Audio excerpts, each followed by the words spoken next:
여러분은 상상이나 할 수 있나요? 올해 예순이 된 한 아주머니가 매달 400만 원에 달하는 연금을 받고 여기에 어머니가 물려준 빌라에서 나오는 월세 200만 원까지 더해 매달 600만 원의 고정 수입이 있다면 어떤 삶을 살고 있을 것 같나요? 아마 시장에 가서 가격표를 보지 않고 장을 보고 동네 사람들에게 형님, 언니 소리를 들으며 대접받고 오후에는 느긋하게 차 한 잔 마시며 신문을 보는 그런 평온하고 넉넉한 노후를 떠올리실 겁니다.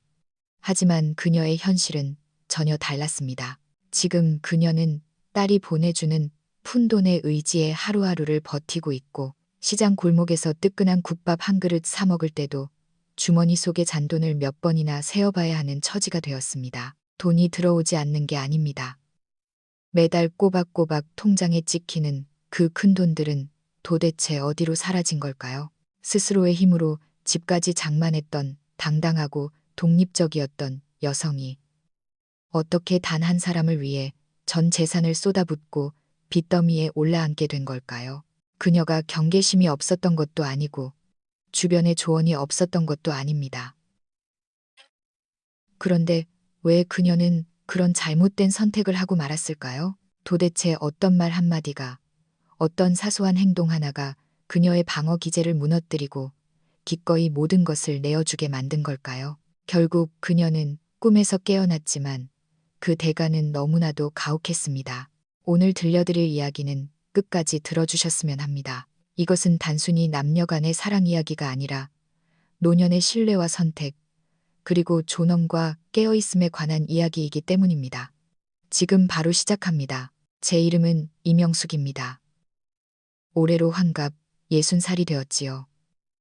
남들은 제 팔자가 상팔자라고들 합니다. 매달 국민연금과 개인연금을 합쳐 400만 원 조금 안 되게 들어오고 돌아가신 친정어머니가 남겨주신 오래된 빌라에서 나오는 월세 200만 원도 한 번도 거른 적이 없거든요. 한 달에 600만 원 가까운 고정 수입이라니 또래 친구들은 제 복이 넘친다며 부러워 죽겠다고들 합니다. 그런데 그런 제가 지금 딸아이에게 돈을 빌려 생활하고 있습니다. 어제 저는 ATM기 앞에 한참을 서 있었습니다. 손때가 묻어 반질반질해진 카드를 손에 쥐고 확인 버튼 위에 손가락을 올린 채 망설였지요. 잔액 150만 원, 딸 지혜가 어제 보낸 돈입니다. 엄마, 부족하면 더 말해. 딸의 메시지에 차마 답장을 하지 못하고 그저 받았다는 짧은 이모티콘 하나만 보냈습니다. 말로는 다 할 수 없는 이 비참한 공경을 딸에게 들키고 싶지 않았거든요. 제 인생이 처음부터 이랬던 건 아닙니다. 젊은 시절, 저는 사람을 잘못 만났습니다. 전 남편은 성격이 불같아서 손찌검을 일삼던 사람이었습니다. 딸아이를 위해 그 지옥 같은 시간을 20년 넘게 참았습니다.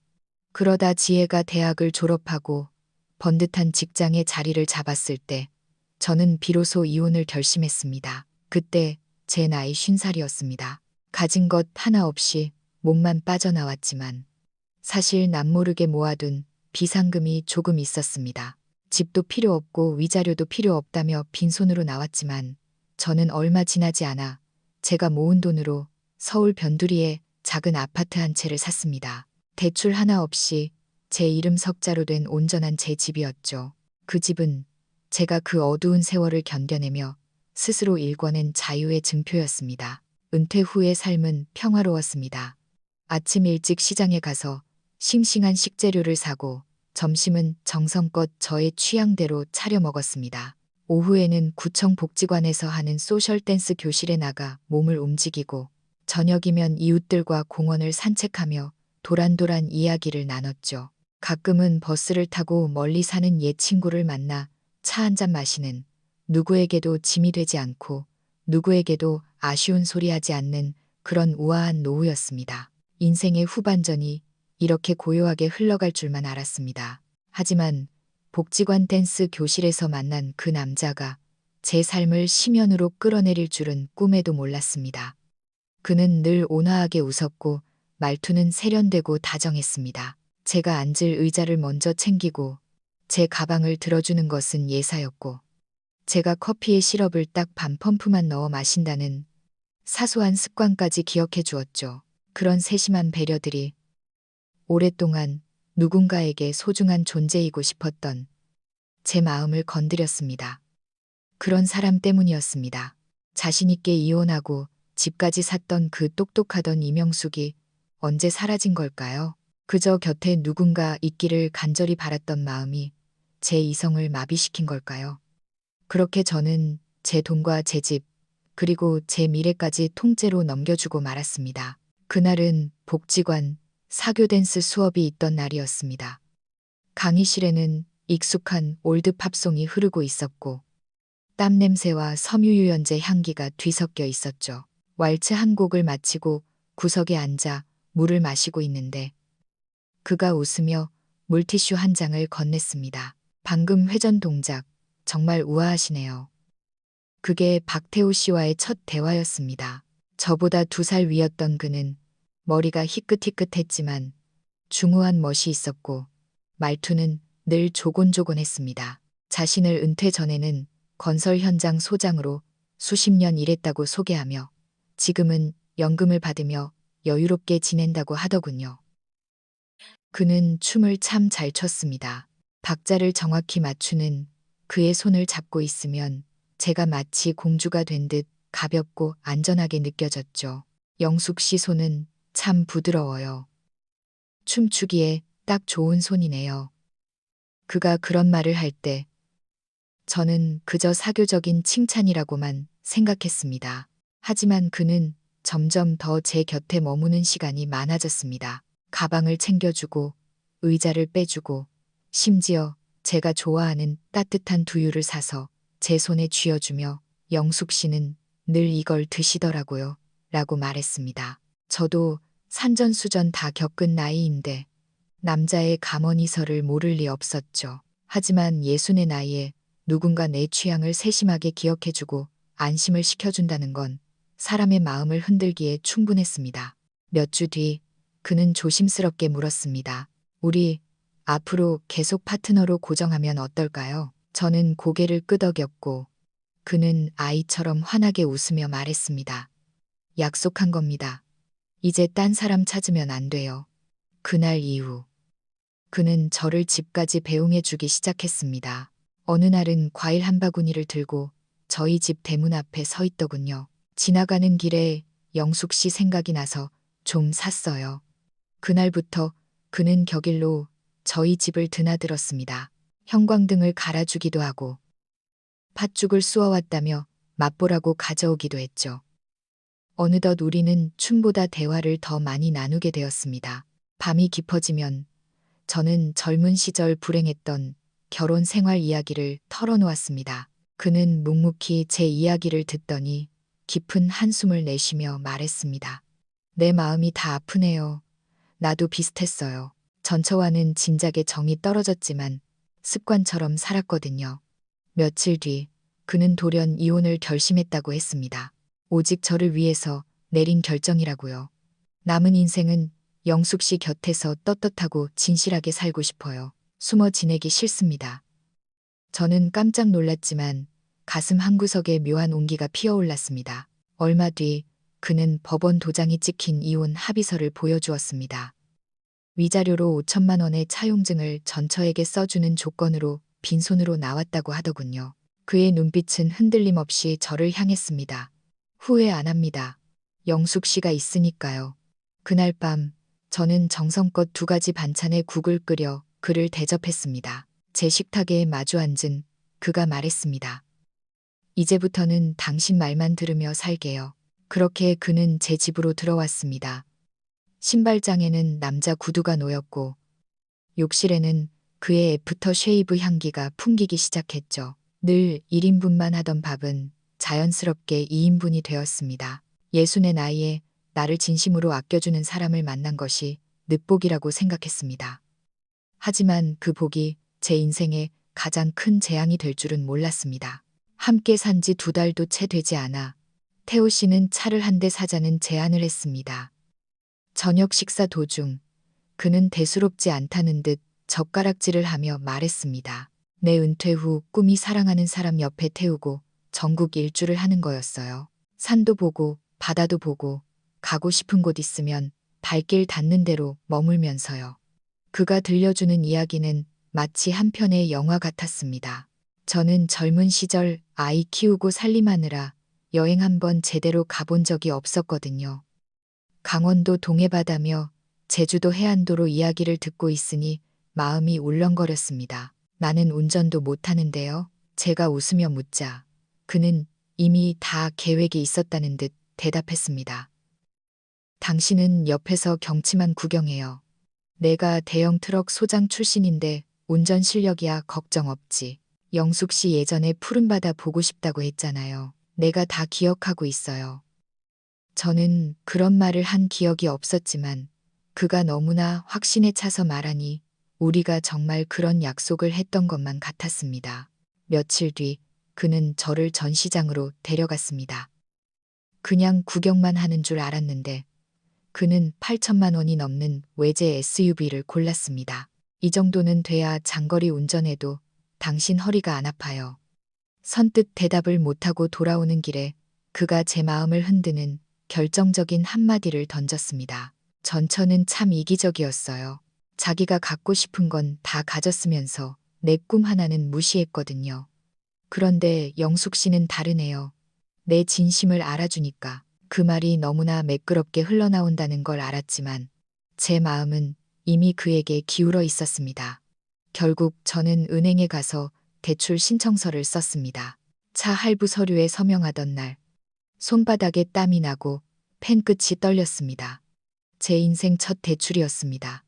오직 한 남자의 꿈을 위해서 말이죠. 새 차를 인도받던 날 그는 어린아이처럼 기뻐하며 차 주위를 뱅뱅 돌았습니다. 차 앞에 나란히 선 우리의 사진을 찍으며 이거 인화해서 거실에 두자고 하더군요. 사진 속 주름 가득한 그의 웃음이 너무나 행복해 보여서 저는 잠시나마 이 선택이 옳았다고 믿었습니다. 그는 제 손을 잡고 운전대를 잡으며 약속했습니다. 앞으로 당신이 가보지 못한 세상 끝까지 내가 데려다 줄게요. 그날의 햇살은 눈부셨고 라디오에서는 감미로운 음악이 흘렀습니다. 모든 것이 완벽해 보였습니다. 차를 샀으니 이제 전국 일주를 가야 한다며 그는 한껏 들떠서 숙소와 경로를 짰습니다. 서울에서 출발해 강릉, 경주, 부산을 찍고 남해안을 돌아오는 10일간의 여정이었습니다. 매달 나가는 차 할부금만 200만 원이 넘는데 기름값에 숙박비까지 생각하니 가슴이 답답해졌습니다. 하지만 너무나 즐거워하는 그를 차마 실망시킬 수 없었습니다. 우리 인생의 새로운 시작을 기념하는 거니까요. 그의 말에 저는 다시 한번 지갑을 열었습니다. 여행은 10일 동안 계속되었습니다. 전국의 이름난 명소들을 돌며 좋은 것을 보고 맛있는 것을 먹었습니다. 사치스럽지는 않았지만 결코 저렴한 여행도 아니었죠.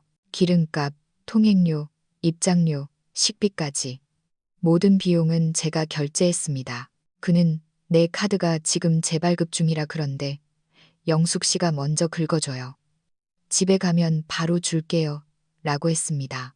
저는 그저 시간 차이일 뿐이라 생각하며 고개를 끄덕였습니다. 하지만 집에 돌아온 뒤에도 그는 돈 이야기는 꺼내지 않았습니다. 저도 차마 독촉하지 못했죠. 그런데 카드 고지서가 날아오자 상황은 심각해졌습니다. 차 할부금의 여행 경비까지 합쳐지니 제 통장에는 구멍이 난 것 같았습니다. 월세가 들어오면 바로 할부금으로 빠져나가고 연금을 받아 공과금과 식비를 내고 나면 치과 스케일링 받을 돈조차 아쉬운 처지가 되었습니다. 저는 서랍 구석에 비상금으로 넣어둔 10,000원짜리 한 장까지 아껴가며 장을 봐야 했습니다. 어느 날 아침 저는 모바일 뱅킹 앱을 켜고 한참을 망설이다 결국 딸의 이름을 눌렀습니다. 지혜야, 이번 달에 갑자기 나갈 돈이 좀 많네. 미안한데 100만 원만 빌려줄 수 있을까? 메시지를 쓰고 지우기를 반복하다 눈을 질끈 감고 전송 버튼을 눌렀습니다. 10분 뒤 딸에게서 돈이 입금되었다는 알림과 함께 메시지가 왔습니다. 엄마, 입금했어. 무슨 일 있는 건 아니지. 건강 잘 챙겨. 휴대폰 화면을 바라보는데 눈시울이 뜨거워졌습니다. 딸에게 진실을 말하지 못하는 것은 제 노후를 스스로 망쳐버렸다는 사실을 인정하기 싫었기 때문입니다. 타지에서 고생하며 아이 둘 키우고 집 대출 갚느라 허덕이는 딸에게 저는 더 이상 짐이 되고 싶지 않았습니다. 거실 소파에 멍하니 앉아 있는데 텔레비전 소리만 공허하게 울렸습니다. 태호 씨는 옆에서 스마트폰을 보며 낄낄거리고 웃고 있었죠. 그는 제 통장 잔고가 얼마인지 묻지도 않았고 생활비를 보태겠다는 말도 없었습니다. 오히려 제가 조금 아껴 써야겠다고 말하면 미간을 찌푸리며 화를 냈습니다. 인생 뭐 있어. 즐기려고 사는 거지. 벌써부터 굶주린 사람처럼 굴면 무슨 낙으로 살아. 저는 반박하고 싶었지만 목구멍까지 차오른 말을 삼켰습니다. 이 환상을 지키고 싶어서였을까요? 아니면 제 선택이 실패했다는 것을 인정하기 두려워서였을까요? 이 사랑은 제가 선택한 것이었고 그를 집으로 들인 것도 저였으니까요. 하지만 속으로는 알고 있었습니다. 모든 것이 변해가고 있다는 것을요. 그날 밤을 저는 똑똑히 기억합니다. 설거지를 마치고 부엌 입구에서 손을 닦고 있는데 거실에 앉아있던 그가 부동산 뉴스에 시선을 고정하며 말했습니다. 당신 어머니가 남겨준 그 빌라 지금 팔면 한 5억은 넘게 받겠던데. 제가 대답이 없자 그는 더 노골적으로 말했습니다. 그거 그냥 팔아버리는 게 어때? 어차피 당신 거기 살 것도 아니잖아. 우리 아직 건강할 때 그 돈으로 해외여행도 다니고 맛있는 것도 마음껏 먹고 살자고. 자식들 다 소용없어. 위장이 뒤틀리는 기분이었습니다. 그 집은 안 돼요. 저희 어머니가 피땀 흘려 모아 제게 주신 거고 나중에 지혜한테 물려줄 거예요. 제 목소리는 떨리고 있었습니다. 그러자 그의 안색이 순식간에 변했습니다. 지혜? 걔가 여기 살지도 않는데 그 집이 무슨 소용이야. 당신 지금 당장 먹고 살 돈도 없어서 빌빌대면서 무슨 자식 생각을 해? 집 팔면 우리 지금처럼 궁상 떨지 않아도 된다니까.